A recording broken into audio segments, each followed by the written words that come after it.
there's no one secret in that bag, like everybody Oh always yeah. said, that being on the ground helps them probably more than Oh yeah. anything. You just want to And, give them enough nutrition that they don't.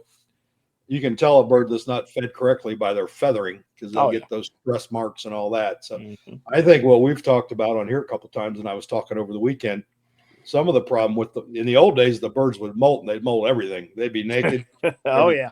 Now we feed them too good, because they'll molt the hackle this month and the tail the next month, and they don't get that big stressor that makes them molt everything like Oh they yeah. used to get. Oh yeah. And I think that's somewhat the birds are fed way better Oh yeah. now than 50 years ago when we started. We used to grind our own feed, so I know all about that work. And Uh, the the science is a lot better on the what they corn need. the Cornish will drop all. I get a couple of these dark hens, and you'll go out there one day they got feathers, the next day they're almost naked. So the Cornish will drop everything they got. And that's a good thing, because that's the way they used to all molt. And Mm-hmm. I noticed when I got back in the early 90s, late 80s, early 90s, that the birds didn't molt like they did No. when I had them before. Because it used to be about the end of August, they were done. I mean, they were Right. molded all. But then about November, when Ohio National rolled around, they were back in condition. Now, like Mike and I fight it all the time. We got to keep enough to where you have one that's in a decent process that you can Mm-hmm. show. Yeah, so the barred rocks are like that. I tell everybody the barred rocks will molt their wing feathers twice before they finish the tail feathers on the male birds. The females are a little better, but the males are terrible. I don't know about them. So,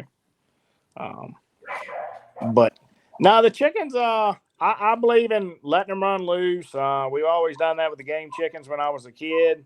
With my grandfather, you start pinning them up once the stags start getting ready to fight a little bit.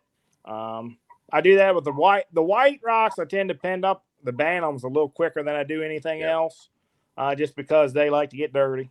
The big white rocks, believe it or not, I leave them out almost all the way up until it's time to start showing them. They segregate themselves over into one little spot in the yard, and they got an old lean down tree. I was going to cut it up, but they go up that tree and then go up into another tree. And you look out there in a beech nut tree, there'll be 30 big white rocks up in the top of a beech nut tree. So I leave that down for them. They like it. So it works for them. It works for me. So that's the way in the white coaching bantams. I mean, my coaching's the bantams they run. I mean, if you go out there today, there's big blacks, there's bantam blacks, there's brown, everything's out there except the whites. Right. The whites will be out there. Usually I keep them on the ground till they're about 3 months old.